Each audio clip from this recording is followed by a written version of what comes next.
सम्राट अशोक भारत के महान सम्राटों में से एक थे। उनका जन्म 304 ईसा पूर्व में पाटलिपुत्र में हुआ था। अशोक बिंदुसार के पुत्र थे, जो मौर्य वंश के शासक थे। अशोक एक कुशल योद्धा और महत्वाकांक्षी राजा थे। अपने शासनकाल के शुरुआती वर्षों में अशोक ने अपने साम्राज्य का विस्तार करने के लिए कई युद्ध लड़े। वह एक निर्दयी योद्धा के रूप में जाने जाते थे। उन्होंने कलिंग पर विजय प्राप्त करने के लिए एक भयानक युद्ध छेड़ा। यह युद्ध अशोक के जीवन का एक महत्वपूर्ण मोड़ साबित हुआ।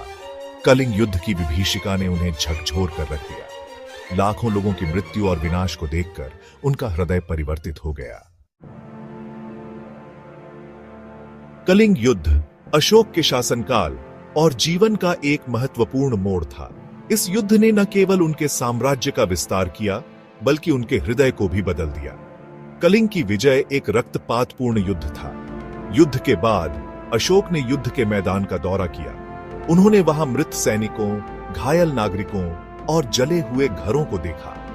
इस भयानक दृश्य ने उन्हें गहराई तक प्रभावित किया। उन्होंने युद्ध और हिंसा के मार्ग को त्यागने का फैसला किया। कलिंग युद्ध के बाद अशोक ने बौद्ध धर्म अपना लिया। बौद्ध धर्म के सिद्धांतों जैसे अहिंसा और करुणा ने उन्हें बहुत प्रभावित किया। उन्होंने अपने जीवन के बाकी दिनों तक बौद्ध धर्म के सिद्धांतों का पालन किया। उन्होंने अपने शासन और जीवन में इन सिद्धांतों को लागू करने का प्रयास किया। अशोक ने अपने शासन का आधार धम्म को बनाया। धम्म का अर्थ है सदाचार, नैतिकता और धार्मिक कर्तव्य।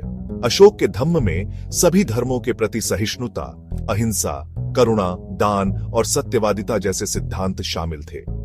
उन्होंने अपने पूरे साम्राज्य में धम्म के प्रचार के लिए कई प्रयास किए।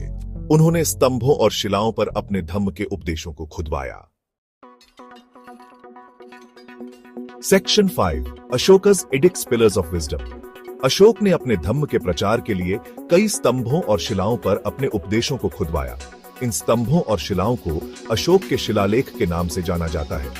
ये शिलालेख अशोक की नीतियों, उनके धम्म के सिद्धांतों और उनके शासनकाल की घटनाओं के बारे में जानकारी प्रदान करते हैं।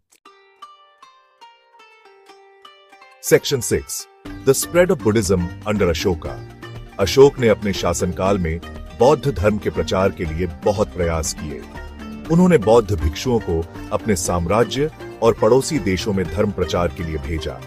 उन्होंने बौद्ध स्तूपों, विहारों और विश्वविद्यालयों के निर्माण में भी योगदान दिया। उनके प्रयासों से बौद्ध धर्म का प्रसार भारत और उसके बाहर व्यापक रूप से हुआ। Section 7 अशोका's contributions to Indian culture and history। Ashok ने भारतीय संस्कृति और इतिहास पर एक अमिट छाप छोड़ी। उनके शासनकाल को भारतीय इतिहास का स्वर्णिम युग माना जाता है। उन्होंने सड़कों, कुओं, अस्पतालों और विश्राम गृहों का निर्माण कराया। उन्होंने कृषि को बढ़ावा देने और व्यापार को प्रोत्साहित करने के लिए कई कदम उठाए। Section 8 the legacy of Ashoka, a beacon of peace and justice. Ashok का नाम इतिहास में एक महान शासक, धर्म प्रचारक और शांति के दूत के रूप में अमर है। उनके धम्म के सिद्धांत आज भी प्रासंगिक हैं। उनकी अहिंसा और सहिष्णुता की नीति ने दुनिया को प्रेरित किया है। उनके शिलालेख भारतीय इतिहास और संस्कृति के महत्वपूर्ण स्रोत हैं।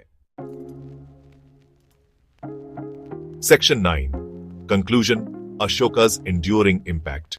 सम्राट अशोक का जीवन और शासनकाल मानवता के लिए एक प्रेरणा है। उन्होंने दिखाया कि युद्ध और हिंसा का मार्ग स्थायी शांति और खुशी नहीं ला सकता है। उनके धम्म के सिद्धांत जैसे अहिंसा, करुणा और सहिष्णुता आज भी प्रासंगिक हैं।